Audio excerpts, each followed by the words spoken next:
Welcome, everyone. We have a special guest here today. We're going to be joined by Maria Salamanca.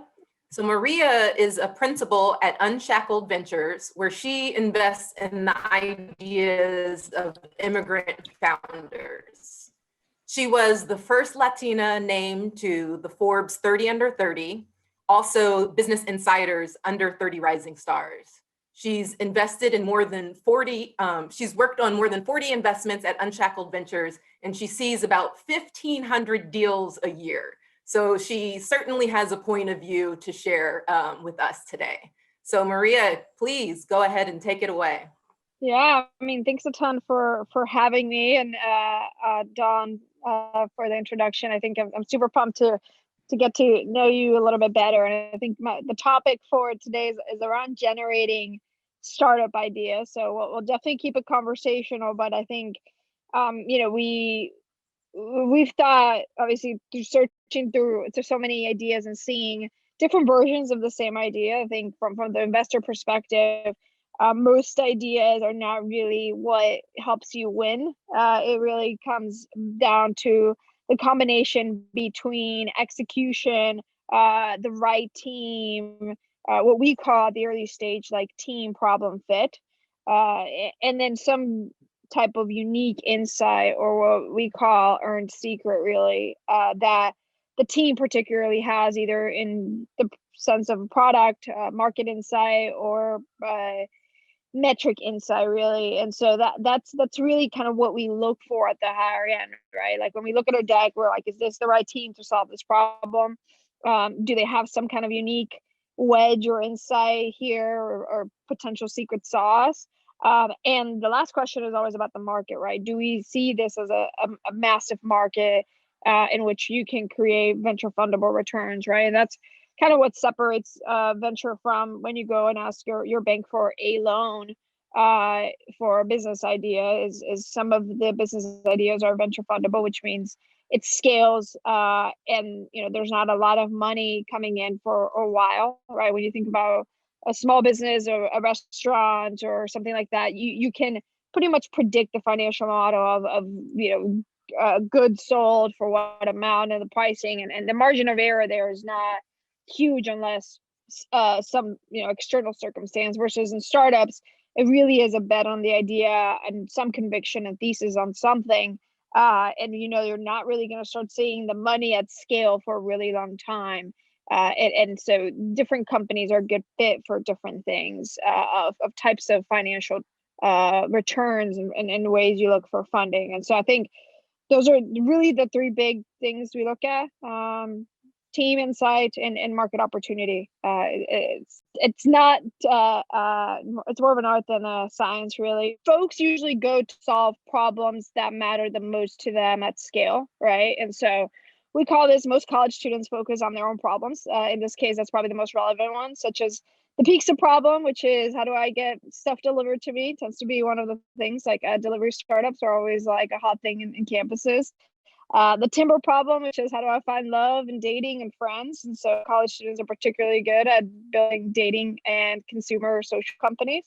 The Friday night problem is also a problem that college students love to solve for, which is, oh, where do I go? What do I do? How do I entertain myself? And so there's a lot of companies that come out for that, right? And that's all perfectly aligned with kind of what your earned secret probably is, and a founder problem fit, which is, you probably live this and truly understand the pain point, and there is that fit, which most consumer companies tend to lean a little bit younger. Now, when you look at the enterprise company, right, someone solving machine learning in old industries such as oil and gas, that's when you see the teams getting a lot more experience and older in age. You got the average age of enterprise companies tends to be, the range is closer to 35 to 45, versus consumer companies tends to be 20 to 30. And so you do see that shift in ideas, and mostly it's because for investors to take a bet on you at the enterprise level, they have to have some conviction that you are the best person out there to really solve this problem. And so, as a college senior, it's unlikely that you're probably the best person to solve oil and gas unless you have done some incredible work or research or unique patent pending technology in the space during your time in school. And so I didn't think of it that way as an initial thing, which is where you focus on. I think another one that is tends to be good is, pick something that's so boring or so hard and so big that other people just won't do it. Uh, Something that's flashy or sexy or obvious probably has been tried many times by many people. It's obvious that, like, kind of, as I mentioned, the pizza problem, the Tinder problem, the Friday night problem is something everyone encounters, therefore a lot of folks are going for. But sometimes the most boring problems it can be so scary and daunting that are the ones that folks kind of stay away from it, right? Such as like packaging, logistics. So, taking a step layer of like, okay, it's maybe the delivery itself of items on time is a problem, but why is it that it continues to be a problem? It's probably a restaurant problem. Like, is it a fulfillment problem? Is it an inventory problem? Is it a tech problem on the side of managing orders? And that becomes more of an enterprise solution, and keeping going down the problem of why is this a problem, and asking the 5 whys of why is my pizza take so long to get here could probably get you to a more fundamental part of a more larger problem and market size than otherwise thought. Yeah, I'll talk a little bit about venture. Seems to be like one of those questions on the day to day. So there's 4 parts to being a venture capitalist, and the younger you are, the closer you land in one spectrum of the 4 things, and the older you are in venture, the more you go towards the end. And by older, I mean rank or role or title versus necessarily age. And so, first one is sourcing, finding great companies, where you'll probably find the most analysts and associates at.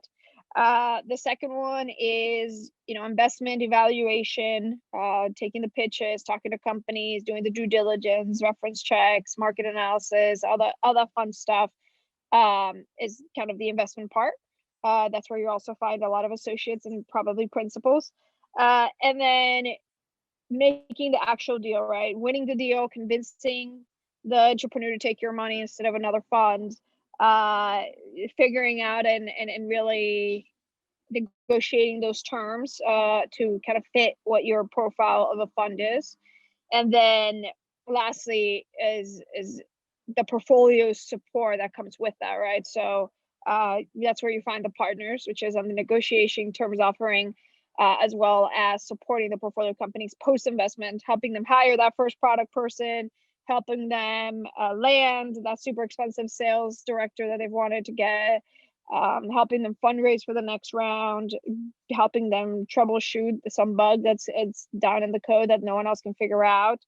That's a little bit of that. And ultimately, as a partner, your job is to also make your investors in a venture fund. So venture funds get their money not from personal money. There's some personal money in every venture fund, obviously. It's called the GP buy-in, but the money comes from institutional. So think university endowments, pension funds, wealthy family offices. So like Steve Jobs families, the Walton family office, Warren Buffett's family office, wealthy individuals. So think about the CEO of Slack, of Stripe, of Pinterest. All of them are wealthy individuals who invest in funds as well as startups. So that's the ultimate boss of venture, and partners are in charge of managing those relationships, fundraising money from them, and then deploying that capital to startups. So yeah, for us, obviously, as a fund, the unique wedge that we have into the market is that we focus on immigrant founders. This includes immigrants or first generation, meaning if your parents are immigrants but you were born here, you're still counted in our thesis. We did this because immigrants just over-index naturally in company creation. So 46% of Fortune 500 companies, 42% of $1 billion unicorn companies were founded by immigrant founders. And so we said we're going to build a fund that doubles down in a population that over indexes in business creation. And that's what we do. So then we, because of immigrant founders, meeting them at the early stages, the biggest barriers they have to building a company is what we try to help them with, right? So access to capital, which is an easy one. Most funds can help you with that. They give you money. Access to network. So this is a unique area, right? So surrounding each of our portfolio companies with peers, as well as mentors, advisors, investors that believe in kind of the company building playbook of immigrants, as well as their ethos in life, and really understand the importance of supporting them at the early days. And lastly, immigration. So we do have an in-house immigration attorney and team that helps us sponsor the visas of those on H-1Bs so they can work on their companies, or figuring out what's the best visa, which there's, I think we've done 11 different types of visas. We've done like 160 filings at this point. And that's part of what comes with the investment process for us. Maria, I got a question. As an instructor here on campus, we see hundreds of students all the time. They're all excited. But you made this point earlier about students only having this kind of, one niche of problems, seasoned executives having another experience altogether. Have you seen anything that younger entrepreneurs have been able to do to expose themselves to bigger and better problems to go solve? Like, what could a student do to find better problems to build companies around? Yeah, for sure. I mean, I think there's a couple of things, right? Because when you're looking at the founder market fit, right, you're trying to figure out, does this founder have the skills, expertise, and relationships to where they have an unfair advantage to build a business in the space, right? When you look at them, you're like, what's the product that this individual was born to build, right? The company that if they didn't build, no one else out there could probably build it as quickly or as fast. So that's the kind of question we're asking.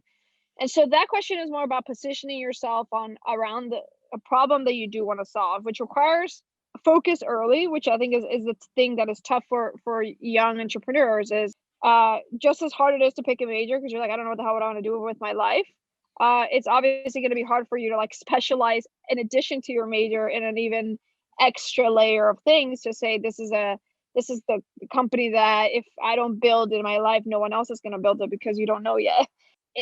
Work experience wise. So ways that I've seen students kind of get around this is students that do start working with professors that are doing some kind of industry defining change, technologically change, filing patents. Like you're really working at the edge of something new, whether it's in supply chain, healthcare, financial services, like figuring out how to manage risk. Like there's all your professors work in the reason that they're PhDs is because they're working to really push the boundaries of any particular field. Therefore, they're probably solving for some big pain point.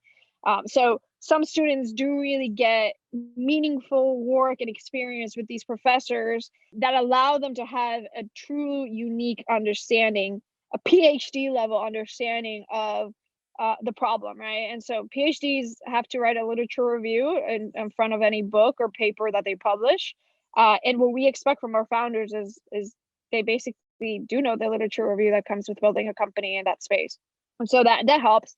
I think another way I've seen young folks kind of get around that is during like the jobs that they take, summer gap years, during school, they expose themselves deeply into high growth startups in the space, right? And so getting that startup job that doesn't really pay that much, but is a high growth startup who just raised their series A or B, and you're going to go be an engineering intern, a product intern, and you really stick to that startup for 3 or 4 summers, right? So I know folks that started interning at Slack when they were freshmen, and Slack was maybe 50 so people at the time. And by the time they did an internship with Slack every single summer, by the time they left, Slack was 500 people, and they could probably move into being a product manager right after college if they really wanted to, because they've been there as much as the last person that was they've seen more than probably the last person that was hired in Slack at employee number 500. And so the question there is, these people probably have a unique understanding of, one, company building, and two, whatever problem Slack was solving for them from day one. I think they have some pretty proven record or skill set or expertise in an area that you can kind of ignore that they're just coming out of college. But when you look at their resume, like if you're telling me you're building a productivity app or communication tool, collaboration, anything, after you spend 4 years interning at Slack, I'm probably going to ignore the fact that you're coming out of college versus someone that just pitches me that, but clearly college was just the usual classes and summer internships at different places. Awesome. Thank you. I think another framework to think about young versus old is around the young founders should take market risk, right? So you are doubling down in a market that is small or doesn't exist yet. So you think about like the Ubers of the world, the Discords of the world, the Twitches of the world, any consumer social, you're probably building or proving out a market that doesn't exist yet or seems small, but because you don't really have much experience or anything else, like the biggest risk you're going to probably have to prove is a market. So younger founders taking market risk is great versus older founders, right? If you're a 35-year-old executive who's worked in oil and gas and 5 different oil and gas, and you understand the sales process, you understand everything that goes into the relationship building, they're taking an execution risk, right? The market is very clear. So it's all going to come down to execution, expertise, and relationships as the key differentiator that will allow them to win the space. And so playing to the area that you should take a market risk is good on age as well. There's different types of investors, right? So there's late stage investors, stage investors. So think Series C, growth, or private equity as they call. These folks love Excel. They love financial models. Like you nerd out on econ, macro econ, micro econ. You love to be in a P&L, in a balance sheet. You want to spend your life in Excel. That really is that. And they're particularly really good and skilled at winning deals by connecting folks to the right people, right? So Series C or D investor makes 2 or 3 deals a year. I make 20, 25 a year. So it varies. And so when they really commit to one area, and that's where they do a lot of work. They spend years figuring out which companies to invest in. Later stage, early stage, think pre-seed, seed, and A. These are heavily product individuals, people that love to be in the early days of company building. There's no money yet. There's nothing really to tell you that you're building something that people want aside from customer love, a beautiful product, a big wait list, some understanding that you have a great team. And so you're in the weeds of product. And so majority of early stage investors are previous entrepreneurs or product folks that get into venture. The majority of folks in late stage investing are folks that did started their careers in investment banking, consulting, some of the more traditional hedge fund type of approach.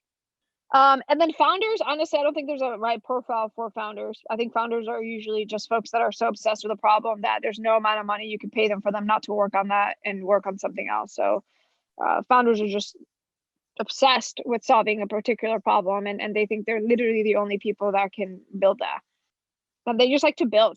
Like, if you're the kind of person that like at your student club, you always end up building infrastructure, operations. If you're the person that likes to clean up everything and reorganize it and innovate, that's probably more of a founder operational angle to you that could put you on the founder list versus like on the investor side, you get to work with product, but you don't really get to tell your founders what to do. You get to just like tell them, I think you should sell to middle-sized companies, and then they go sell to small businesses, and then you can't really do anything. You already give them money, so it's up to them what they do.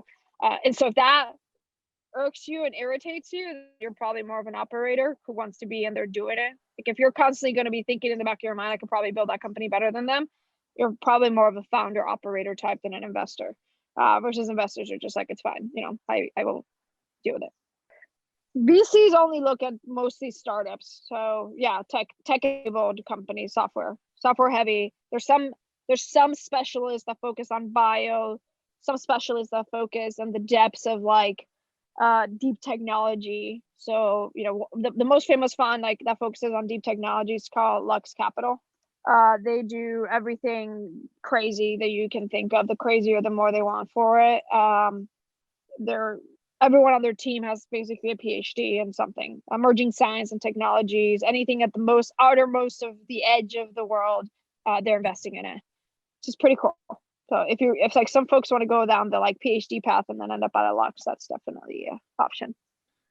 Maria, I'd love to hear more about like your investment thesis. So how did you get passionate about, immigrant founders? Like, what do you see as the opportunities there? Like, why is this the place you want to invest as opposed to the million other ideas you could chase down? What lights your fire Yeah, there? I mean, I think one, I'm an immigrant myself, so I'm a refugee. I came from Colombia when I was 7 years old.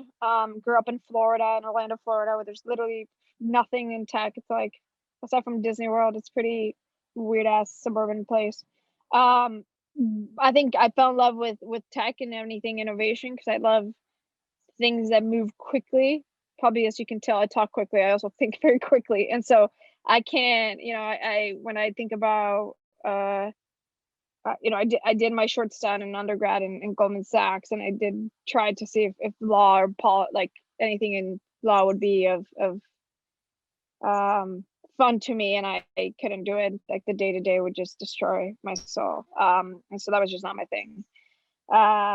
I guess in terms of investment thesis, I mean, I'm early stage because I ultimately bet on people and big markets and interesting insights above anything else. I think once you start having numbers and revenue and trying to understand, like, if the margins make sense and if the margins can scale, I kind of lose a lot of the fun. So that's kind of why I have friends that do later investment, and then I just ask them, does this make sense? And then they're like, yeah, that should scale. But yeah, I think those are the big things. I mean, in terms of areas that I'm particularly excited about, where I'm looking for companies. We're sector agnostic, so there's nothing particularly that I look for, but I like, in a ever increasing world where machine learning and natural language processing is going to take over all parts of everything. I think any company that figures out how to do the taxonomy of anything complicated is valuable. I love anything that is social, consumer social. I think that the Facebooks and Instagrams of the world are pretty much dying now. And aside from Snapchat,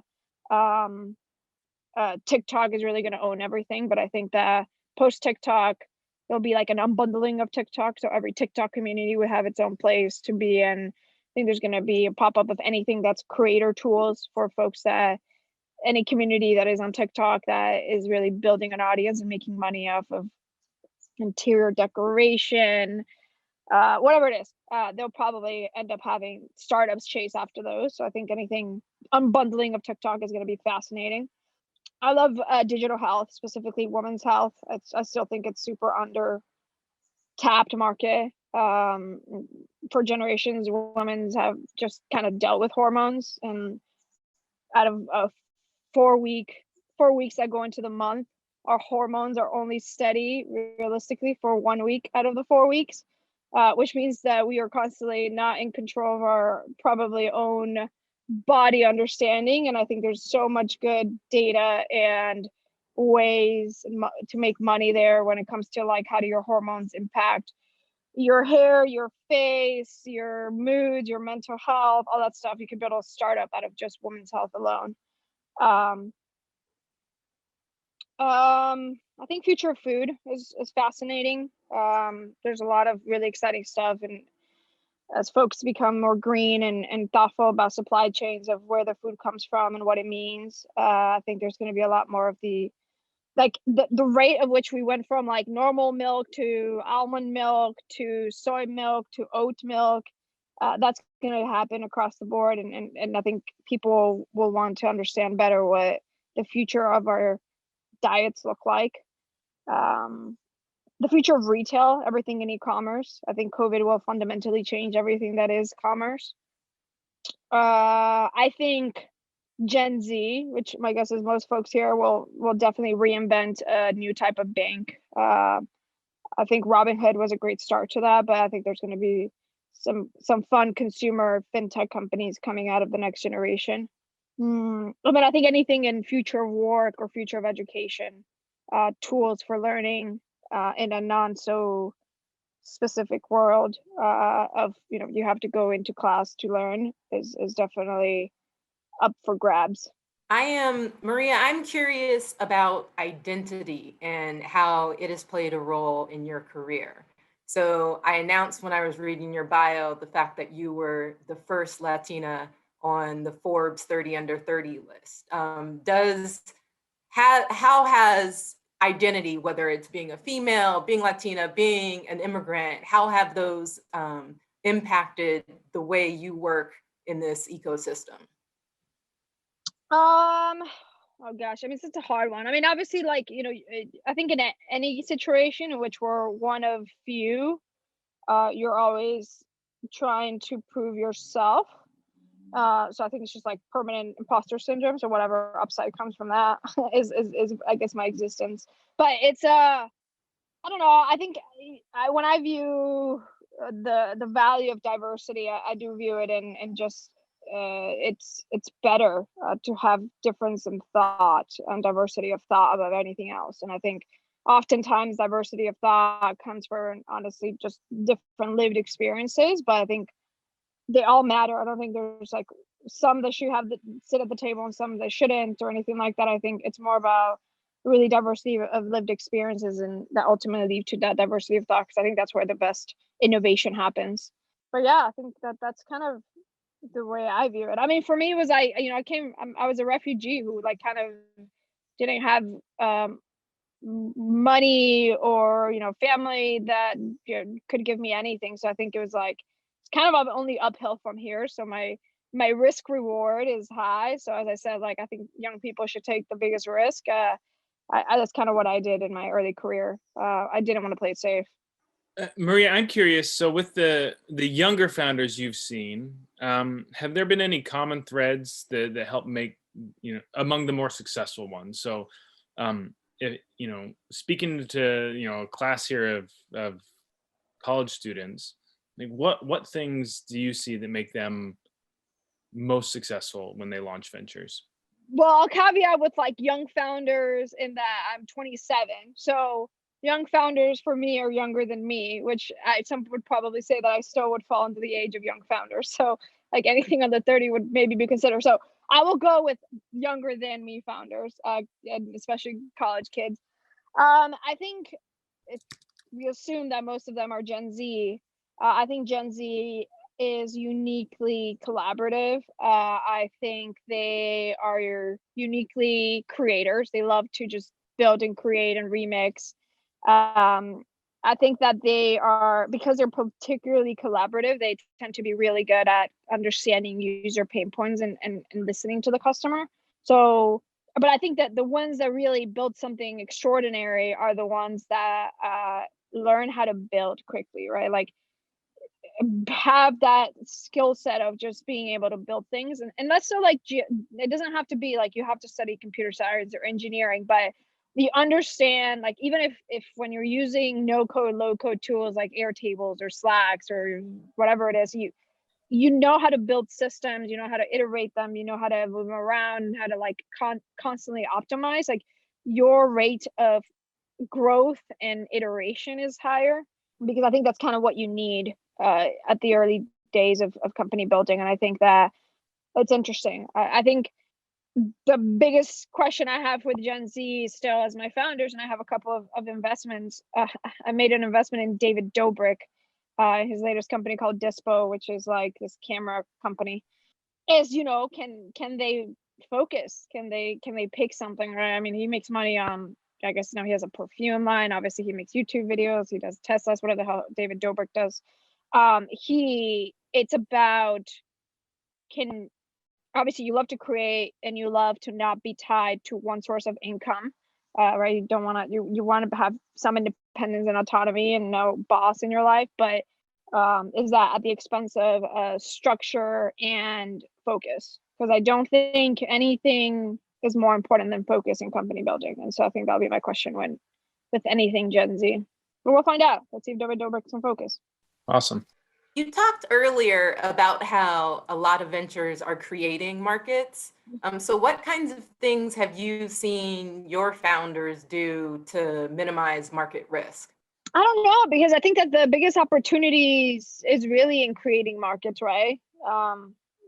Uber being the perfect example of that, right? Like there was no market pre-Uber on pick me up at the door, aside from like specific taxi cab type of thing. But it wasn't like people would say, okay, the taxi cab industry, maybe you give it some technology and you call them and they come. It's not a huge market. There's definitely not a lot of money to make up the margins of cab drivers. So most investors saw that and were like, there's definitely not a market size here. And so when you tap into, I think this is kind of you have to figure out what's a consumer generational shift in behavior. I think that generationally, millennials uh, are very efficient and optimization driven. And I think the whole like call a cab and then wait 30 minutes for it to come and then fight with them on the fare, like that was just not a very millennial way to live. And Uber, so it was like most folks would choose to just like walk or like do anything else, just drive over that. And so it was a generational shift, and I think we can actually get millennials and younger to and above to trust an app. And if it's reliable enough, if it's quick enough, smart enough, and we can figure out the supply, that it's not going to be, the market is not the same cab market. It's going to be a much massive market than that. And so I think I the market question is always like, you just have to have a lot of conviction on consumer generational shifts or generational shifts period. That change the way you build tools, right? So I think that's interesting. Usually once the generation shifts to old enough, it's when you start seeing that generation change enterprise tools, right? And so the Slacks of the world wouldn't have existed 20 years ago because Slack works because the generation who uses Slack is a generation that's used to like very quick messaging and text messaging, versus I know when my brothers were my age, they were like, I don't know, they got like 200 texts like a month, and it was like $20 or something ridiculous. And so they didn't text. So that was like, so Slack to them is just like, I don't get it. Versus Slack to me, when I grew up with unlimited texting, is like an obvious, like I don't want to be doing like emails when I just need like a 3 quick back and forth type of thing. And so that was kind of like a consumer shift that went into big old enough that when millennials entered the workplace, we're like, yeah, we need like collaboration tools that are like a lot more efficient than just like email and Salesforce. Like I want like my tools to look nice and be simple and easy. I don't need this like bulky old school stuff anymore.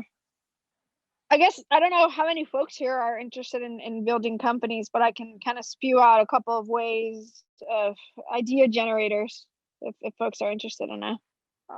Tools inside a big company, right? So high growth companies often first experience the problem that other companies will soon face. And so bringing these tools to everyone else can work as well. So like if you think about Asana is kind of like this product management tool. It was inspired by a Facebook internal task tool. So the founder of Asana was obviously early co-founder of Facebook. He built this tool internally at Facebook because he was like, after a certain scale at Facebook, we all needed this like project management tool. And like, I think that Facebook is not going to be the only company in the world that's going to need this tool. So I'm going to just go build it as a standalone and start selling it to everyone. So that's Asana. Consumer generational shifts that we talked about, right? So think about a consumer company that started, let's say 7 years ago in this case, whether that's Instagram or Facebook. Generations shift every 7 to 10 years. And that means that tastes evolve and there's like entire shifts in the platforms that people want. And so that's when there's like a huge opening to acquire customers. And so obviously Snapchat did acquire a lot of the Facebook customers back in the day when there was that initial generational change. But there's every so often that thing happens. Market validation from other startups. Obviously any company that recently raised a Series A, which means, they've been around maybe 3 to 4 years, are clearly solving a problem that there is big enough. And it's very rarely that the first company to identify an opportunity is the one to win. And so if you see a company raise a Series A and you're like, I could probably do that better, you're probably not wrong if it's among the first ones that raised it. It's unlikely that they'll be the winners because first to market is actually not usually the winner. Another great one is to revisit ideas that were too early.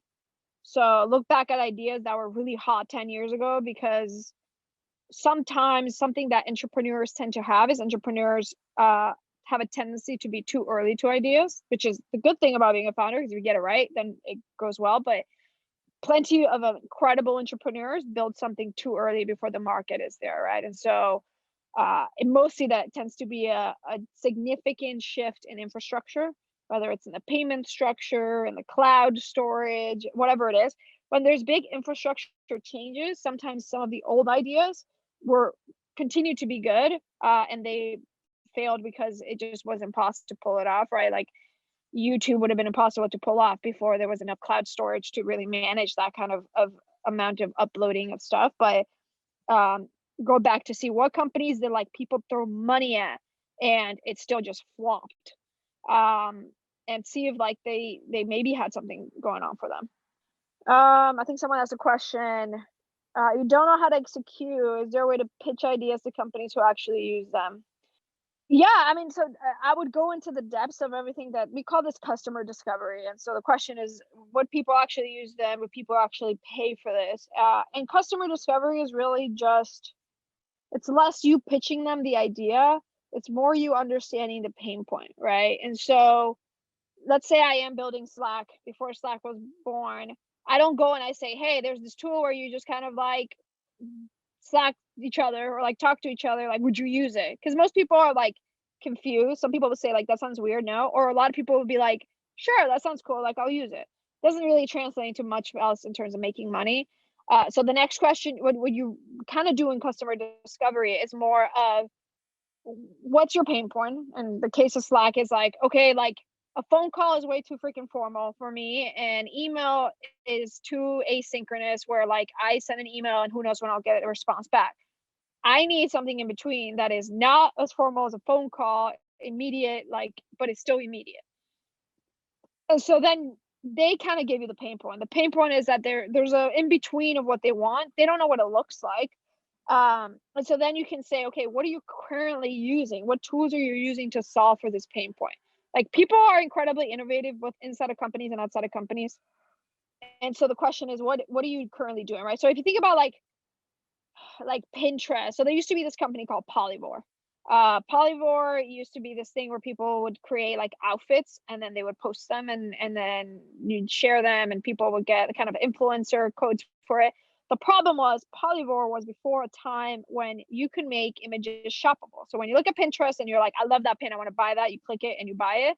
That technology is fairly new and recent.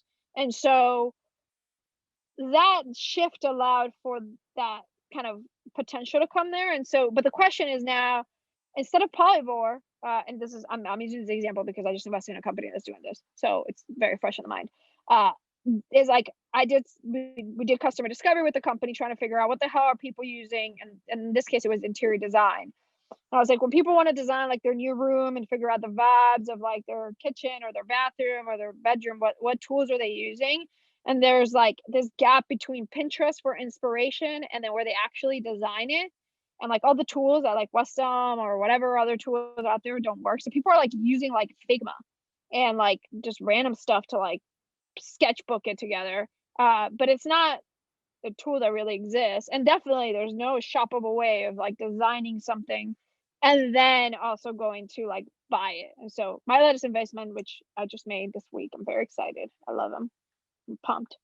It's called The Landing. They're still really early. Their website's kind of crap, but their idea is, you know, they partner with brands as well as let you upload assets, and then you can design your own rooms and vibe it out and ultimately make everything shoppable. And so you order through them, they take a chunk of that, then they'll kind of flow it out. But it's when you see the image itself, you want to actually share it on Instagram, and they want to be collaborative. So if you and your best friend are designing your first apartment, you can go and create your board and kind of move stuff around and build your space, and then see the budget, see if it works, see if it gets the right vibes, if it fits. So it actually is all proportional. And so it's kind of that mix of like Figma meets dead Polyvore, but it also replaces existing workflows. Usually like we're all hacking away every day. Like, people are fairly smart, so we're figuring out ways to do it. So we'll do it on freaking PowerPoint if we have to, if it's big enough a pain point. We'll use whatever tools we have accessible to us. Any final words on idea picking? I know that's what you really wanted to talk about today. No, I think those are the really the way to go about it. I mean, I definitely recommend. Someone just asked about ways to discover ideas if they're still early in the market or not. I would say definitely subscribe to Pro Rata Axios daily. Like I said, it shows any fund announcements. So companies that have raised seed, Series A, B onward. And so you can go through and see what those companies are doing. which means that there's probably a pretty good market there to build in or compete against or whatnot. So solo founders, the reason why solo founders kind of get a bad rep, and in general, I fall in the line of I prefer not to do solo founders, is because building a company is really, really hard, and it's really hard for one person to do it all. And if as an individual, just you in your head can convince yourself of probably about anything. So you can convince yourself you're right or wrong about whatever you want, and there's no check to you. So the value of having a co-founder is it's a trusted individual that can challenge you in the good ways and in the bad ways to help you stay focused. And most importantly, like a CEO's job is sales, making money, so spending time with customers, hiring, building the best team out there. So you're going to spend most of your time interviewing and hiring or trying to poach people, convincing people to like leave their $1 million paying job for $2. And then fundraising, which is building a pitch deck, financials, and spending all your time with investors, convincing them to give you money. So all three of those is convincing someone to do something, whether it's your customers, your team, or your investors. So the role of a CEO is mostly sales. Usually that is not the same skill set or individual that like tends to build your product. So if you are the type of engineer, product person, operations person, you like to be like, you're not into sales and convincing people 100% of your time all the time. But you want to build things, you want to be a product manager, you want to be a project manager, you want to build something, ship code, all that stuff. And you're probably not the CEO, which means you're probably a CTO or COO or CFO, whatever you are. But both of those skills are incredibly so needed and important in an early stage company. And so the reason why solo founders fail at much higher rates is because it's pretty impossible to set yourself up for failure like that. Like you can't be everything, and that's okay. Our time is coming to an end. Maria, thank you. This was great. Really appreciate your time. Of course. Thank you so much for having me. It was a pleasure meeting all of you. Thanks for all the awesome questions. Really, really appreciate it. Wonderful. All right, y'all. Have a good one. Bye. Take care. Bye-bye.